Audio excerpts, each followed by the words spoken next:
So the first edition medallions, which were released, have got 6 of my existing paintings used for those particular issues.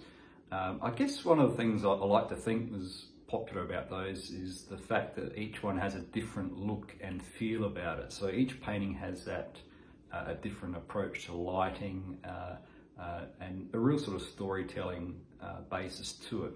And I guess that comes from a bit of my contemporary art, where I like to go through and change different approaches to the way that I put a painting together. And it's always fun, I guess, to couple that with the storytelling aspect of aviation art. It does combine lots of different ways of working. You're recreating a historic scene, you're translating a sense of realism into the artwork, but also it's got that sort of little bit of a fantasy element to it as well. So I guess with each painting within this series, there's a real chance to really play up on that difference and have a type of a flavour to each of the paintings.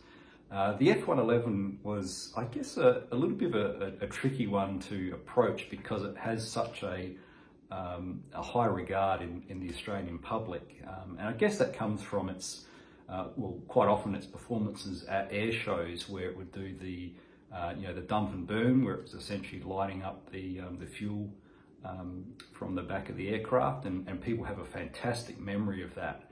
I was considering actually doing that for this particular painting, but really I'd already achieved that in the centenary artwork early in the year. So one of the feature aircraft in that particular painting, Then, Now, Always, is the F111, and it's in the older camouflage scheme, and that's performing that dump and burn. So I figured that had already been catered for in our centenary releases with BrandNet.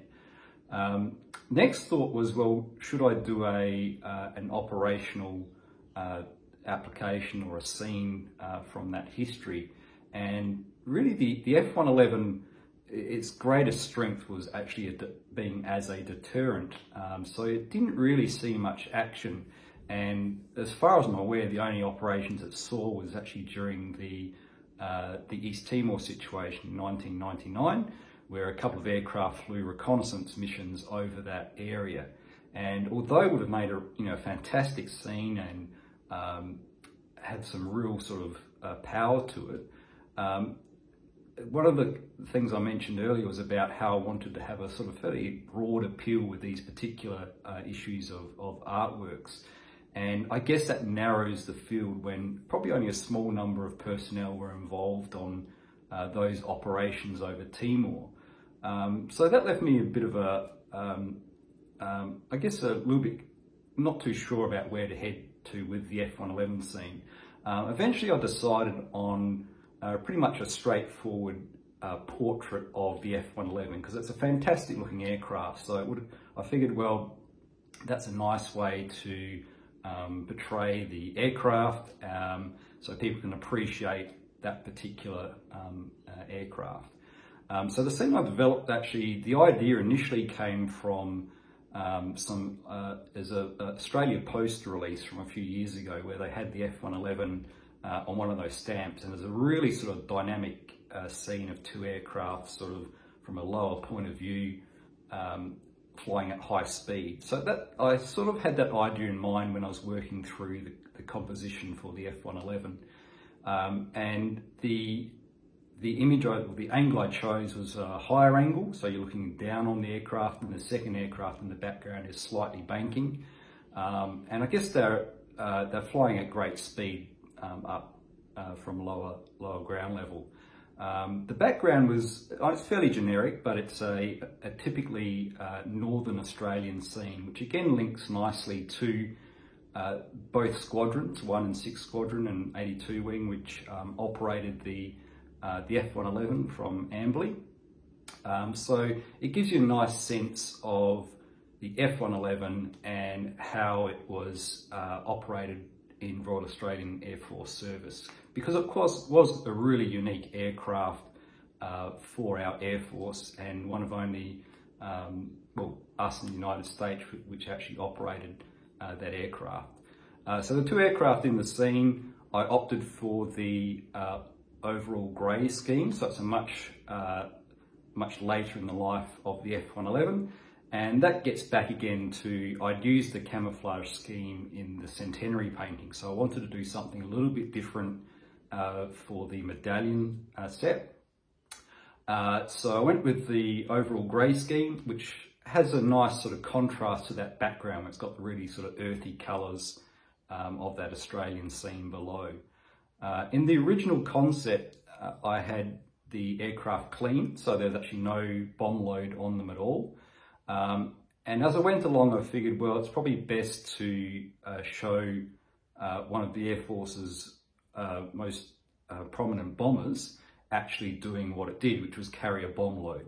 So I was looking at some different options for that, and eventually decided on a fairly standard ordnance of just the dumb bombs, which is essentially, they're not smart bombs, they don't have any guidance or anything to them.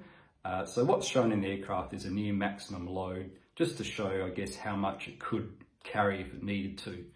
And it relates really nicely to the nickname of the Pig, which was given to the F111 in Australian Air Force service. So a few considerations I went through when I was actually painting a fairly standard sort of depiction. The two aircraft represent 6 Squadron and 1 Squadron. So they were both the Australian operators of the F111, and the lead aircraft is 6 Squadron because, again, in my Centenary painting, I already done a 1 Squadron aircraft as representation. And both those aircraft actually survived. So that was another consideration with this artwork, was to actually have a couple of survivors, so people could actually, if they wanted to, they could experience those aircraft in real life. So the lead aircraft, I believe, was one of the ones donated to Pearl Harbor, to the museum there. And the second one is, I believe, at Evans Head in New South Wales. The title, Seek, Strike and Return, that is a mishmash of the 2 Squadron mottos, which again, I did that with my Hercules painting, but again, with this one, it actually worked really nicely as well.